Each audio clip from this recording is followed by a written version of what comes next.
Je m'appelle Nathan. J'ai 38 ans et je travaille comme ingénieur aérospatial dans une entreprise de taille moyenne ici en Californie. Jusqu'à ce samedi soir d'octobre, je croyais sincèrement avoir un mariage décent. Pas parfait, loin de là, mais suffisamment solide pour construire une vie ensemble. Assez solide pour parler d'avoir des enfants un jour.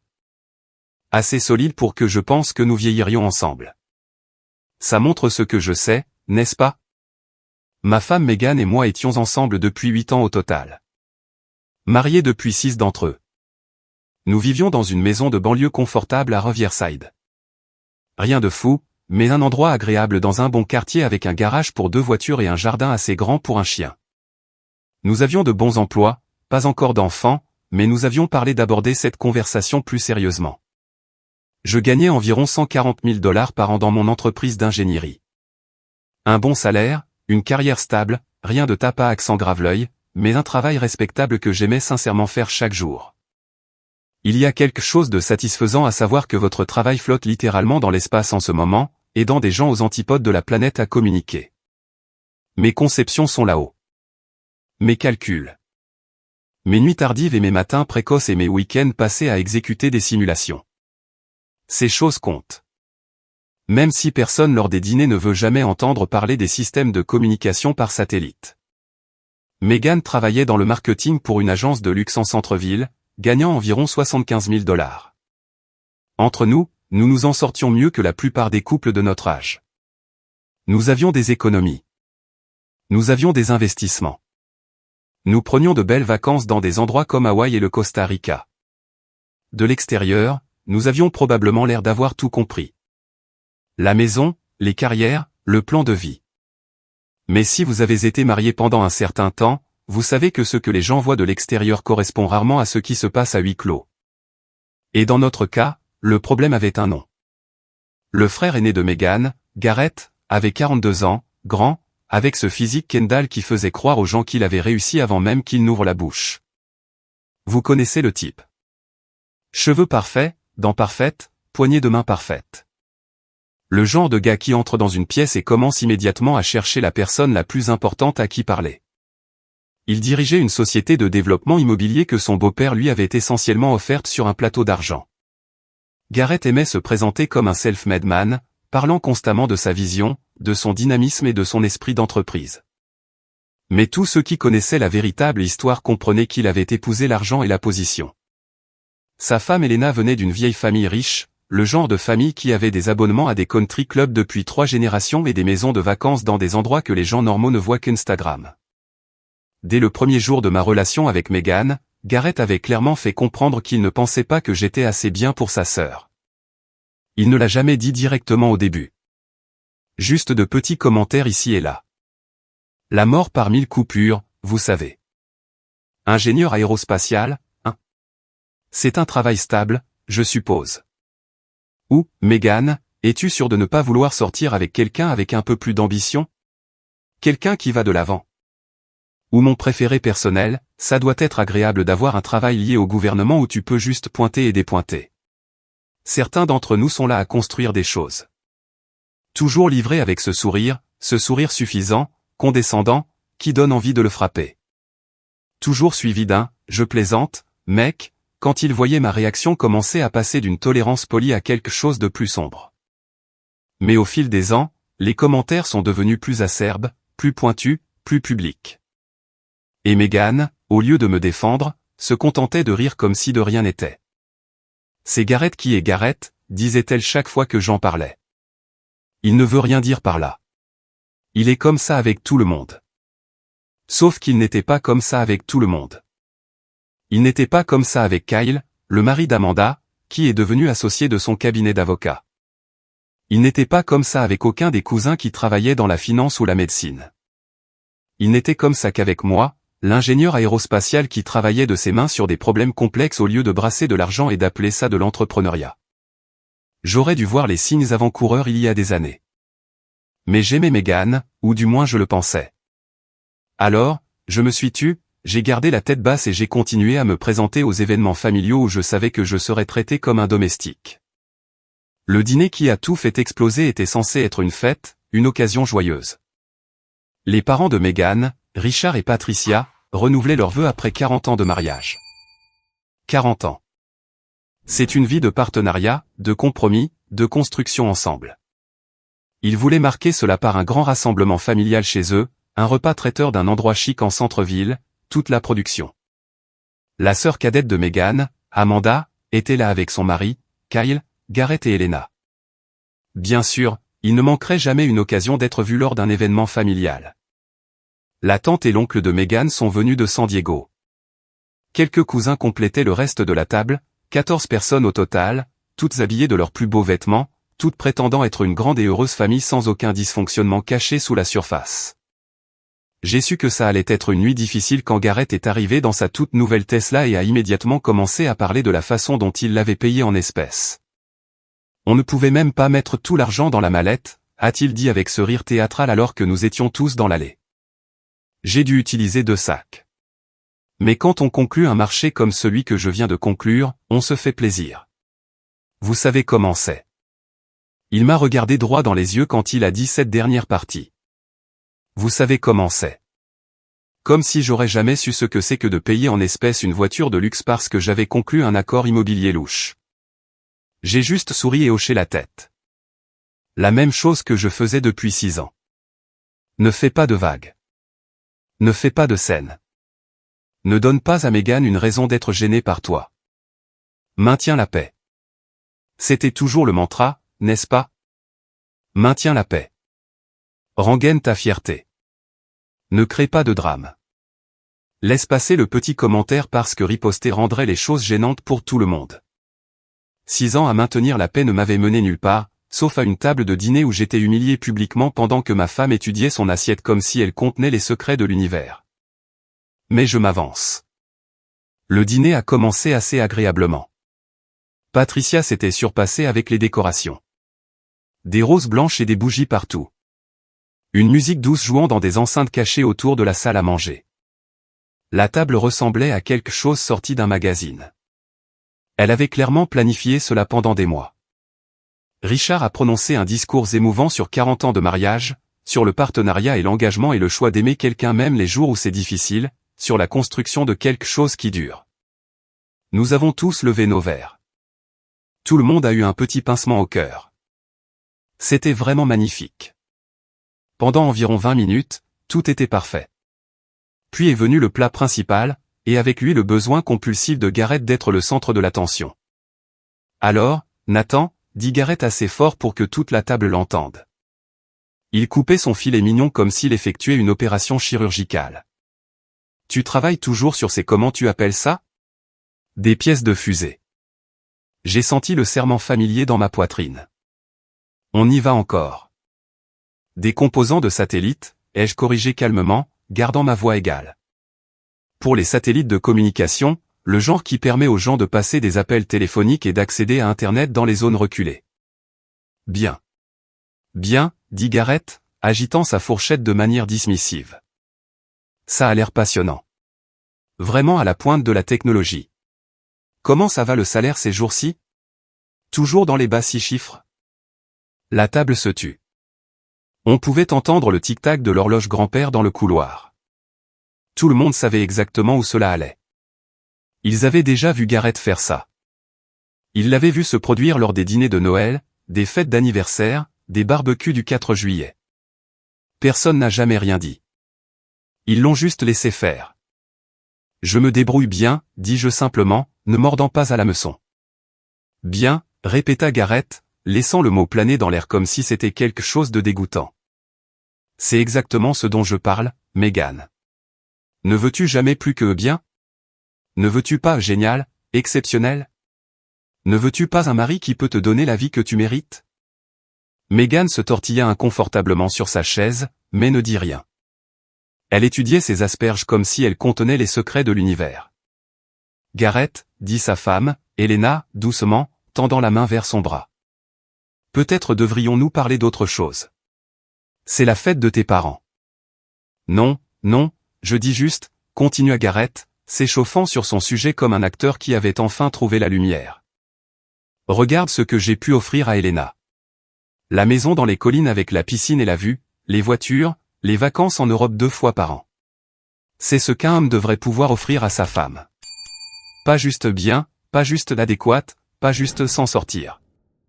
J'ai senti ma mâchoire se serrer, mais j'ai gardé ma voix calme. Différentes personnes valorisent différentes choses, Gareth. Tout le monde ne mesure pas le succès à la taille de sa maison ou à l'emblème sur sa voiture. Bien sûr que non, dit Gareth avec ce sourire condescendant qui me donnait envie de tendre la main à travers la table. Certaines personnes le mesurent à la taille de leur ambition, ou dans ton cas, à son absence. Gareth, Richard, le père de Meghan, a finalement parlé. Sa voix avait un ton que je n'avais jamais entendu auparavant. Ça suffit. C'est censé être une célébration. Papa, je suis juste honnête, dit Gareth, levant les mains avec une fausse innocence. Quelqu'un doit lui dire la vérité. Nathan est un type sympa. Bien sûr, je n'ai jamais dit le contraire, mais les types sympas finissent toujours derniers. Meghan mérite quelqu'un qui va vraiment prendre soin d'elle. Quelqu'un qui va vraiment quelque part dans la vie, pas quelqu'un qui se contente de vivre au ralenti dans une carrière médiocre, en attendant que sa pension de retraite arrive. Ce mot me frappa comme un coup de poing dans la poitrine. Médiocre. J'avais travaillé toute ma vie d'adulte pour arriver là où j'étais. 4 ans d'études d'ingénieur de premier cycle dans une université d'État, travaillant à temps partiel tout du long parce que mes parents ne pouvaient pas tout payer. 3 ans d'études supérieures, vivant de ramen et d'espoir pendant que mes camarades de classe faisaient la fête. D'innombrables semaines de 60 heures à mon premier emploi, essayant de faire mes preuves dans un domaine incroyablement compétitif où une seule erreur pouvait littéralement causer la défaillance de millions de dollars d'équipement. J'avais des brevets, 3, en fait. Mon travail était littéralement en orbite autour de la Terre en ce moment, aidant les gens à communiquer à travers les continents. L'année dernière, un satellite dont j'avais conçu les composants clés a aidé à coordonner les secours après qu'un typhon a frappé les Philippines. De vraies personnes, un véritable impact, un vrai travail qui comptait. Et ce bébé de fonds fiduciaire qui n'avait jamais rien gagné par lui-même, à qui son riche beau-père avait tout donné, qualifiait ma carrière de médiocre. Quelque chose a basculé en moi. Quelque chose qui s'était accumulé pendant 6 ans a finalement atteint son point de rupture. Tu sais quoi, Gareth, dis-je, posant soigneusement ma fourchette à côté de mon assiette. Je pense que tu as fait ton point très clair. Vraiment? Gareth se pencha en arrière dans sa chaise, savourant énormément. Il adorait avoir un public. Toute la table regardait maintenant. Les fourchettes figées en l'air, les serviettes serrées dans des mains nerveuses. Parce que de mon point de vue, tu ne sembles pas comprendre. Ma sœur aurait pu épouser n'importe qui. Elle est belle, intelligente, réussie par elle-même. Et elle t'a choisi, toi, quelqu'un qui est juste bien, juste l'adéquate, juste médiocre. Gareth, arrête, dit Meghan. Mais sa voix était faible, incertaine. Elle semblait plus embarrassée que fâchée. Et elle ne regardait pas son frère. Elle me regardait comme si c'était moi qui faisais une scène. Je dis juste ce que tout le monde pense, ma sœur, continua Gareth. Lors des réunions de famille, quand nous parlons de ce que chacun fait, nous parlons de mon dernier projet de développement. Kyle vient de devenir associé de son cabinet d'avocat. Même les cousins font des choses intéressantes. Et puis nous arrivons à Nathan et c'est comme, oui, il fait toujours son truc de satellite. Rien de nouveau, rien d'excitant, juste le même bien habituel. J'ai regardé ma femme. Je l'ai regardée droit dans les yeux, attendant qu'elle me défende, qu'elle dise à son frère qu'il dépassait les bornes, qu'elle lui rappelle que j'étais son mari et que je méritais un respect élémentaire. Elle a ouvert la bouche, puis l'a refermée. Ses yeux sont tombés sur son assiette. C'est là que j'ai su. C'est là que j'ai enfin compris ce que j'avais refusé de voir pendant des années. Je l'avais perdu en chemin. Peut-être ne l'avais-je jamais vraiment eu, et j'avais été trop occupé à travailler, trop occupé à essayer d'être suffisant pour le remarquer. En fait, Gareth, dis-je, me levant lentement de ma chaise. Je pense qu'il y a quelque chose que tout le monde à cette table devrait savoir. La pièce devint silencieuse. On aurait pu entendre une épingle tomber sur le tapis. Le sourire narquois de Gareth s'élargit. Il rayonnait pratiquement d'anticipation. Pensant que j'étais sur le point de faire une scène dont il pourrait se moquer à chaque réunion de famille pendant la prochaine décennie. Le pauvre Nathan a finalement craqué, dirait-il. Vous auriez dû le voir. Complètement effondré. Je fis le tour de la table vers lui, lentement, délibérément. Tous les regards me suivirent. La raison pour laquelle tu as pu conclure toutes ces grandes transactions de développement, dis-je, m'arrêtant juste à côté de sa chaise et le regardant de haut, c'est parce que ton beau-père a détourné de l'argent de ses placements dans des fonds de pension vers tes projets. Je le sais parce que je gère les contrats aérospatiaux pour le même fonds de pension. J'ai vu la documentation. J'ai vu les sociétés écrans. J'ai vu où l'argent va réellement. Le visage de Garrett devint blanc comme si quelqu'un avait débranché une prise et que tout le sang s'était vidé de lui. Le verre d'Elena glissa de ses doigts et frappa la table. Le liquide rouge se répandit sur la nappe blanche comme du sang sur une scène de crime. C'est un mensonge, dit Garrett. Mais sa voix se brisa sur le mot « mensonge ». Il sonnait comme un enfant effrayé. Pas l'homme d'affaires confiant qu'il prétendait être. Ce n'est pas le cas, dis-je simplement. Ta société de développement est techniquement rentable sur le papier, mais seulement parce que tu obtiens des prêts à des taux qui n'existent pas sur le marché réel. Des prêts garantis par de l'argent de fonds de pension qui est censé être investi en toute sécurité pour les retraités, et non pour soutenir ton entreprise immobilière commerciale. Je le documente depuis des mois, en fait, essayant de décider quoi faire, si je devais le signaler, si je devais en parler à Megan en premier. Mais je pense que tu viens de prendre cette décision pour moi. Richard se leva si vite que sa chaise faillit tomber. Est-ce vrai? Garrett, ce qu'il dit est-il vrai? Elena fixait son mari avec un regard de pure horreur. Garrett, dis-moi que ce n'est pas vrai. Dis-moi que mon père n'est pas impliqué dans tout ça. Dis-le-moi tout de suite. Qui se soucie de comment j'obtiens l'argent, balbutia Garrett, sa contenance se brisant complètement maintenant. Les développements sont réussis. Tout le monde gagne de l'argent à la fin. Ce n'est que du financement créatif. C'est tout. Les hommes d'affaires le font tout le temps. Sauf les retraités qui comptent sur ce fonds de pension pour être là quand ils en auront besoin, dis-je. Sauf les gens dont les économies de toute une vie sont utilisées comme ta banque personnelle. Sauf les enseignants, les pompiers et les infirmières qui ont mis leur argent de côté pendant 30 ans en pensant qu'ils seraient en sécurité. Et maintenant, ils financent ta Tesla et ta maison dans les collines. Megan m'a agrippé le bras assez fort pour laisser des marques. Nathan, qu'est-ce que tu fais? Ce que j'aurais dû faire il y a des mois, dis-je, la regardant vraiment pour la première fois depuis des années, dire la vérité. Ton frère m'a traité d'échec pendant 6 ans, a qualifié ma carrière de médiocre, s'est moqué de tout ce pourquoi j'ai travaillé. Et pendant tout ce temps, il a commis une fraude, et tu l'as laissé me rabaisser à chaque fois. Le dîner a explosé après cela.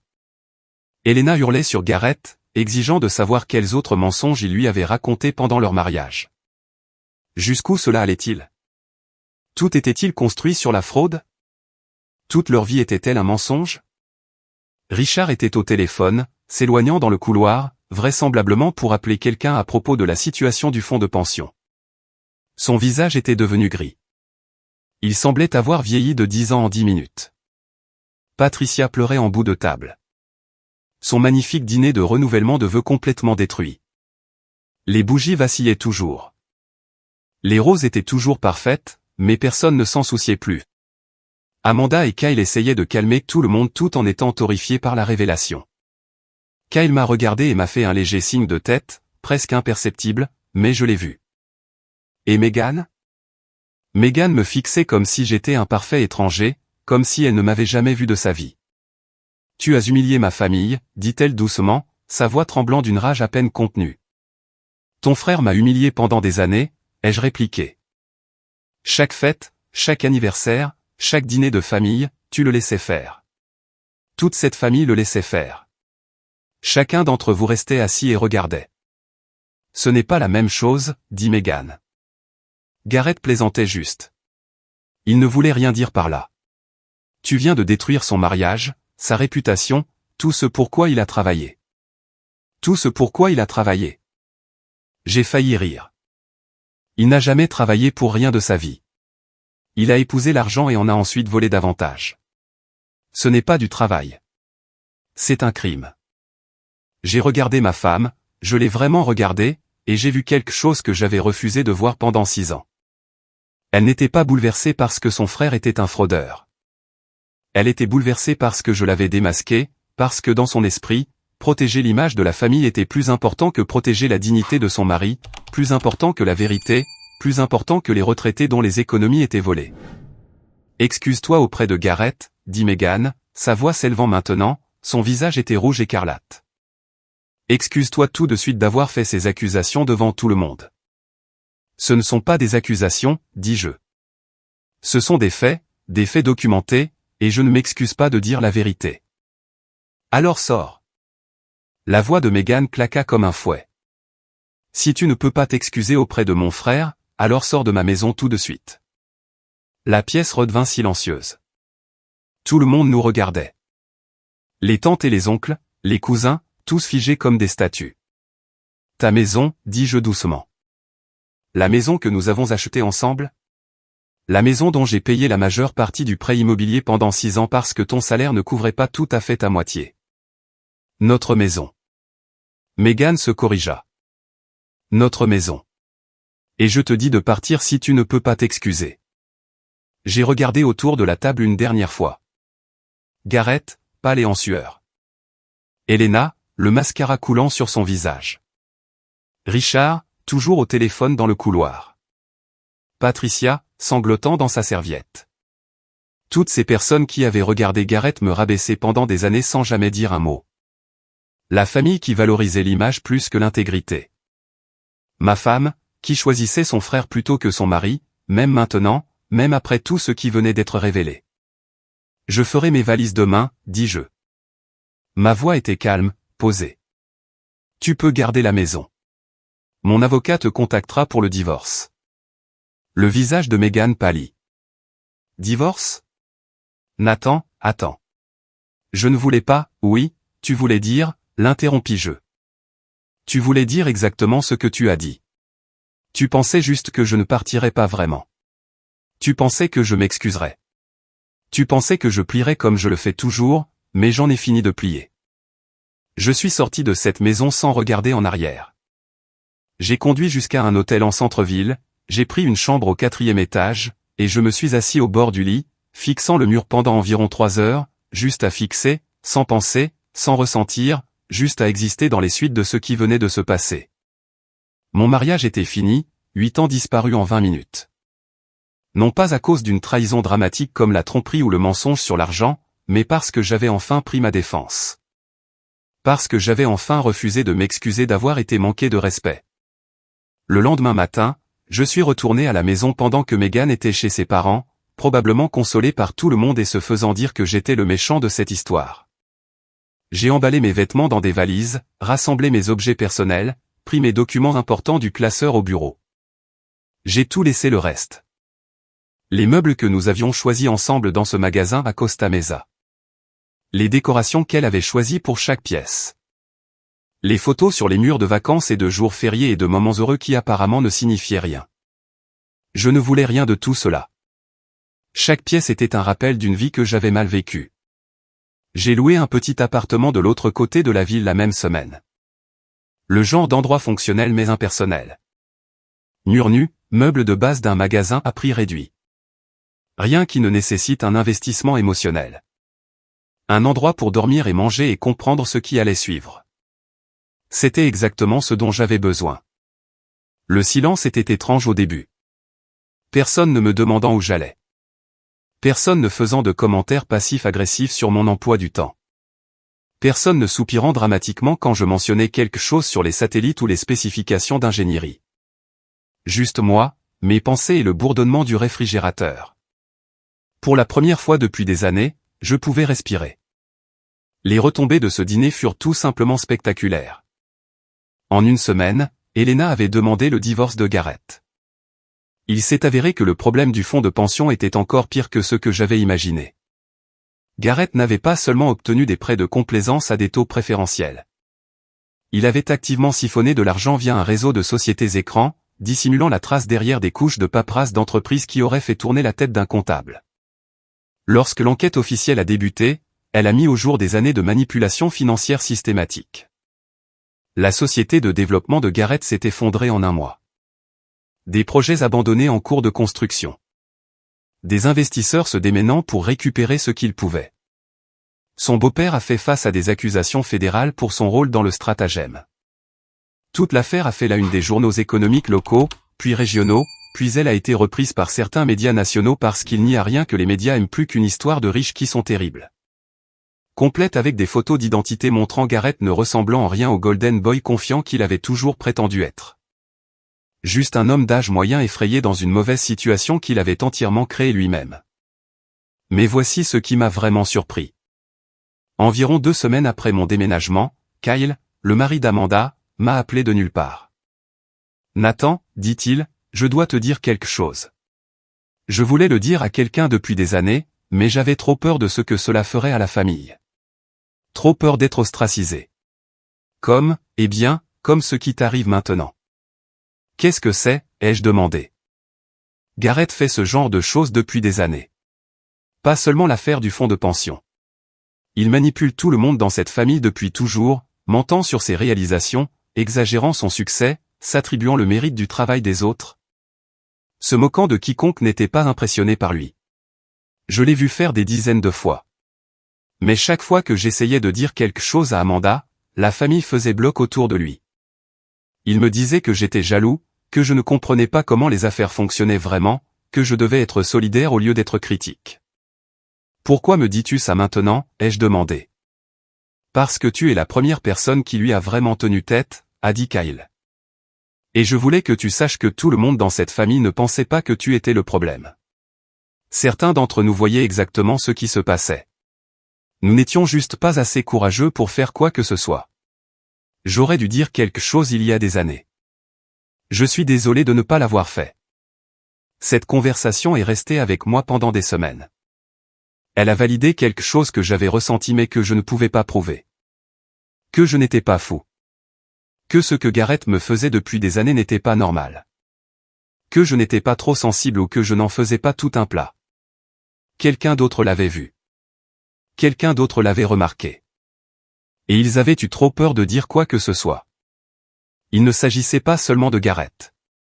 Il s'agissait de tout un système familial qui avait permis son comportement pendant des décennies, l'avait protégé, avait trouvé des excuses pour lui, avait attaqué quiconque le remettait en question.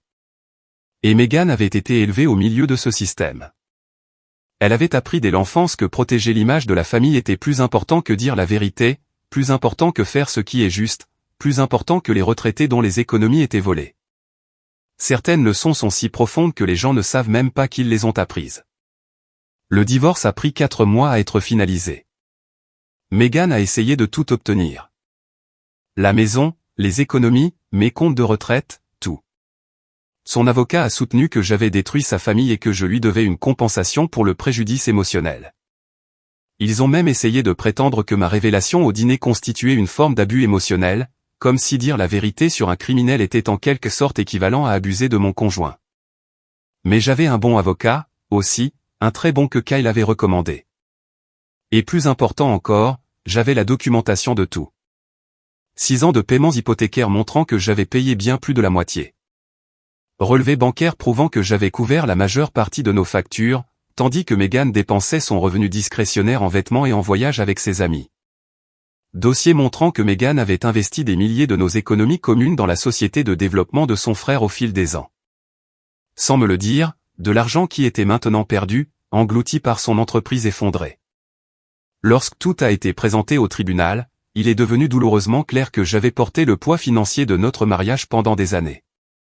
Alors que Meghan et sa famille me traitaient comme un guichet automatique pratique qui devrait être reconnaissant du privilège d'être inclus dans leur rassemblement, nous avons tout partagé à 50-50e à la fin. Ce qui signifiait en fait que je suis parti avec plus de la moitié de ce que j'avais initialement contribué. Le juge n'a pas cru à l'argument de l'abus émotionnel. Pas du tout. Mais je ne me souciais pas de gagner ou d'obtenir plus. Je voulais juste que ce soit fini. Je voulais clore ce chapitre et ne jamais regarder en arrière. La partie vraiment intéressante est venue environ 6 mois après la finalisation du divorce. J'étais dans une épicerie un dimanche après-midi, juste en train de faire les courses pour la semaine, remplissant mon chariot avec les repas simples d'un célibataire. Poitrine de poulet, légumes, riz, l'essentiel. J'étais dans le rayon des produits frais, examinant des avocats, quand j'ai entendu quelqu'un prononcer mon nom. Nathan. Je me suis retourné et j'ai failli ne pas reconnaître la femme qui se tenait là. Patricia, la mère de Megan, avait l'air d'avoir vieilli de 10 ans en 6 mois. Ses cheveux étaient plus gris. Son visage avait de nouvelles rides. Elle avait l'air fatiguée d'une manière qui touchait l'os. « Patricia, dis-je. Comment allez-vous ? Pouvons-nous parler un instant ? Demanda-t-elle doucement. Je sais que je n'ai aucun droit de demander, mais pouvons-nous ? Nous sommes restés là dans le rayon des produits frais, entourés de gens qui choisissaient des pommes et se disputaient pour savoir si les tomates étaient assez mûres. Et Patricia m'a dit quelque chose que je ne m'attendais jamais à entendre. Tu avais raison, dit-elle. À propos de Garrett, à propos de tout. Richard et moi, nous savions que quelque chose n'allait pas depuis des années, des décennies, vraiment. Nous ne voulions juste pas le voir. Nous l'avons élevé en lui faisant croire qu'il était spécial, que les règles ne s'appliquaient pas à lui de la même manière qu'aux autres, qu'il méritait le succès juste à cause de qui il était. Et nous avons laissé cette croyance le détruire. Nous avons laissé cela détruire tout. Pourquoi me dis-tu ça ? ai-je demandé. Parce que tu méritais mieux, dit Patricia, ses yeux se remplissant de larmes. De nous tous, de cette famille, mais surtout de Megan. Elle avait tellement peur de nous décevoir, de ne pas être à la hauteur de ce que nous attendions, qu'elle a oublié comment être une partenaire pour toi. Elle a oublié que le mariage signifie choisir son conjoint avant tout le monde. Même avant sa famille, surtout quand sa famille a tort. Comment va Megan ? ai-je demandé, me surprenant moi-même avec la question.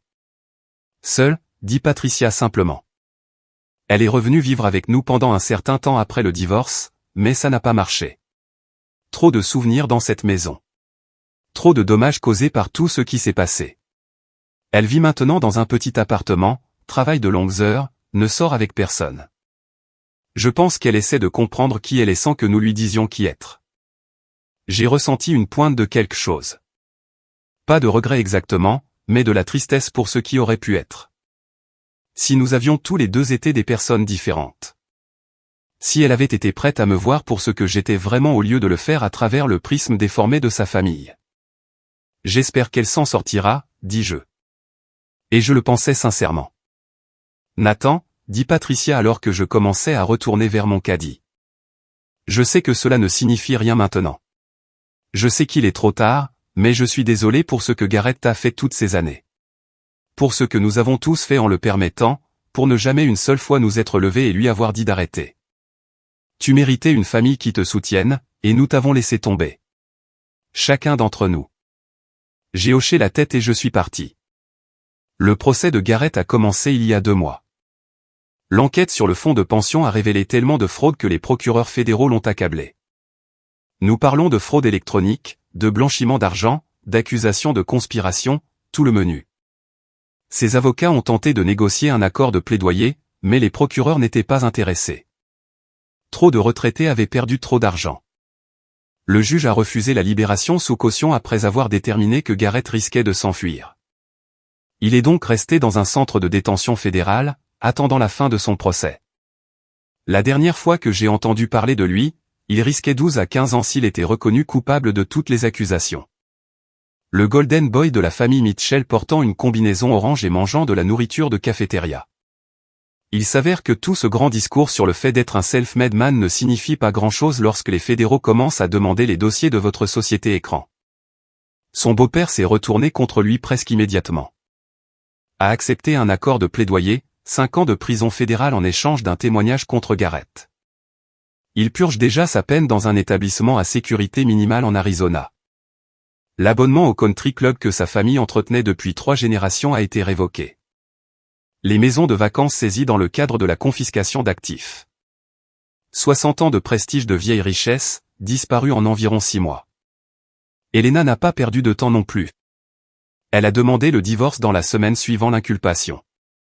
Elle a pris les enfants et a déménagé au Colorado.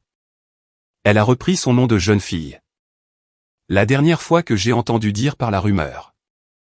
Elle travaille maintenant comme agent immobilier elle-même, légitimement cette fois. Repartir de 0 à 40 ans avec 2 enfants. Je ne peux pas lui en vouloir de vouloir disparaître.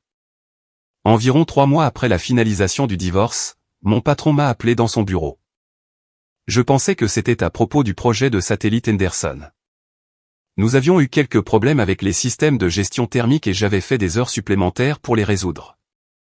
Au lieu de cela, il a fait glisser un dossier sur le bureau.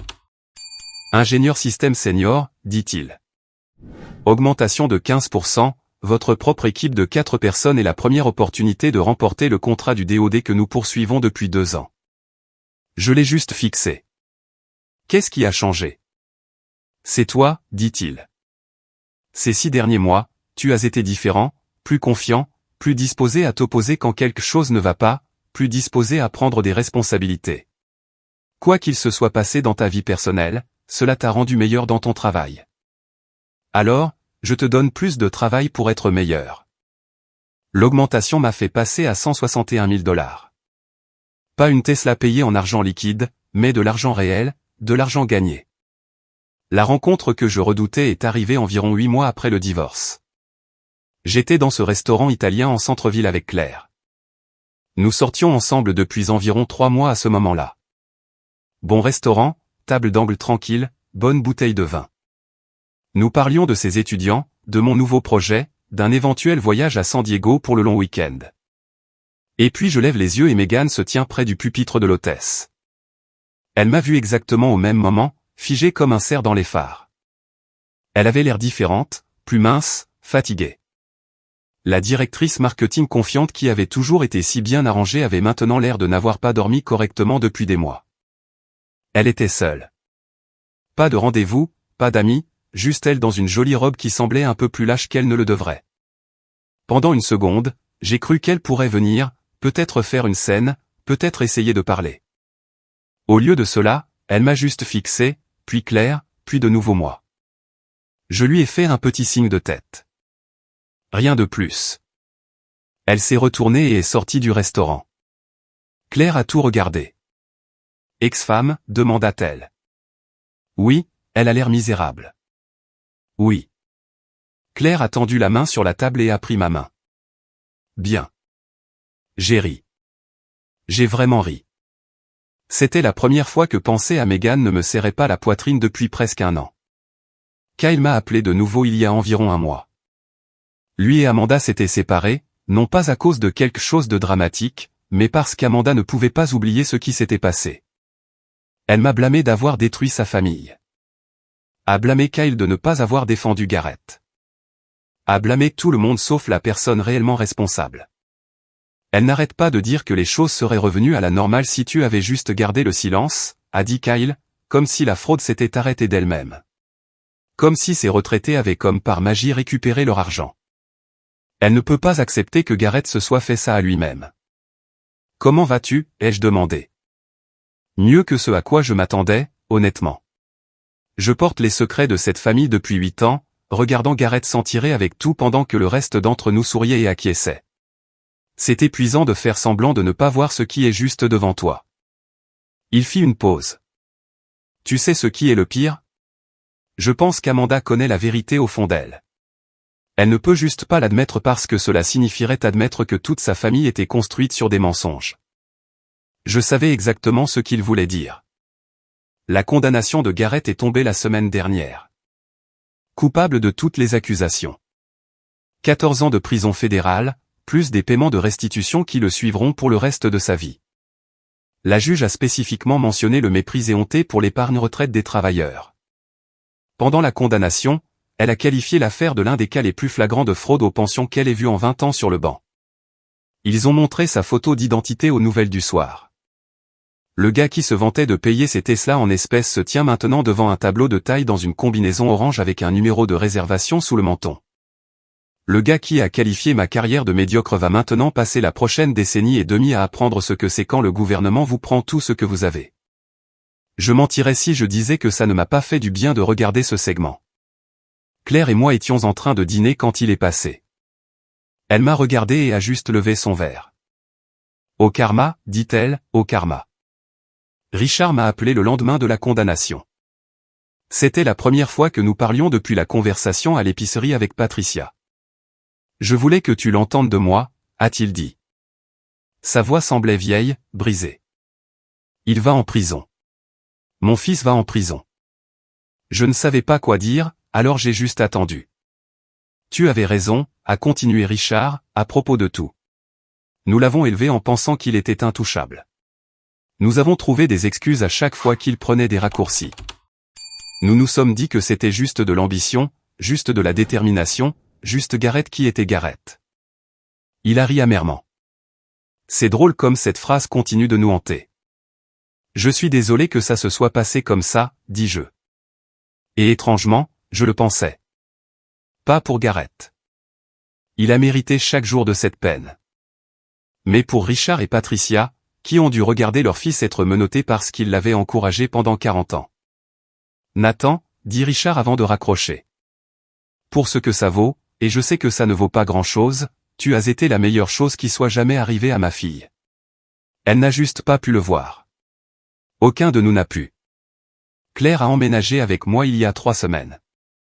Nous avons trouvé un appartement plus grand, un 2 pièces avec vue sur les montagnes et suffisamment d'espace pour ses livres et mon équipement de projet. Rien d'extraordinaire. Garrett le qualifierait probablement de médiocre. Mais voici le truc avec Claire. Elle se soucie vraiment de ce que je fais. Mardi dernier, je suis rentré du travail stressé à cause d'un défaut de conception que nous avions trouvé dans le système de couplage thermique.